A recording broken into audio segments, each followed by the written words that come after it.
आज या ठिकाणी सोलापूर शहर जिल्हा भीमशक्ती सामाजिक संघटनेच्या वतीनं संस्थापक अध्यक्ष सन्माननीय चंद्रकांतजी हांडुरे साहेब यांच्या नेतृत्वाखाली भीमशक्ती सामाजिक संघटनेनं परभणी येथील जिल्हाधिकारी कार्यालय परिसरामध्ये संविधान प्रतिकृतीचं ज्या मनुवादी विचाराच्या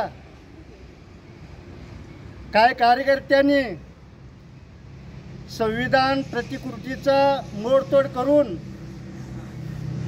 महाराष्ट्रामध्ये जातीवाद्याचं सरकार स्थापन झाल्या 2 ते 4 दिवसातच आपल्याला ह्या असल्या माते फिरू लोकांच्या आणि मनुस्मृती विचारधारेच्या लोकांना आपल्याला सामोरे जात असताना मागच्या वेळेस राज्याचे मुख्यमंत्री देवेंद्र फडणवीस यांच्या काळामध्ये 2018ला ज्या पद्धतीनं भीमा कोरेगावमध्ये नंगानाच केला तशाच धर्तीवरती नाशिक येथील दलित व मागासवर्गीयावरती जो अन्याय अत्याचार केला अशाच पद्धतीने यांनी राज्याच्या मुख्यमंत्र्यांना परभणीमधून ही सुरुवात झालेली आहे।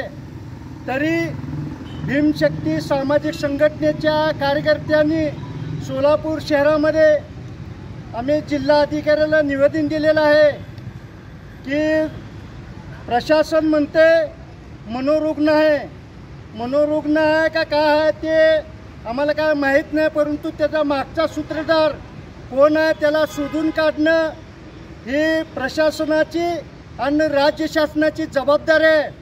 जर असं होत असेल राज्यामध्ये तर आम्ही भीमशक्ती सामाजिक संघटना चंद्रकांतजी हांडुरे साहेब यांच्या नेतृत्वाखाली सोलापूर शहर जिल्ह्यामध्ये आम्ही या कुठल्याही मंत्र्याला सोलापूर शहरामध्ये फिरू देणार नाही। जर असं वाढत चाललं तर आम्ही भीमशक्ती सामाजिक संघटना सोलापूर शहर हे गप्प बसणार नाही, असं या ठिकाणी मी शासन आणि प्रशासनाला इशारा देऊ शकतो। जर आंदोलनाच्या वेळी जर अघटित काय घडलं त्याला या आंदोलनाला जर वेगळं वळण लावलं तर त्याची सर्वस्वी जबाबदारी ही प्रशासनाची राहील।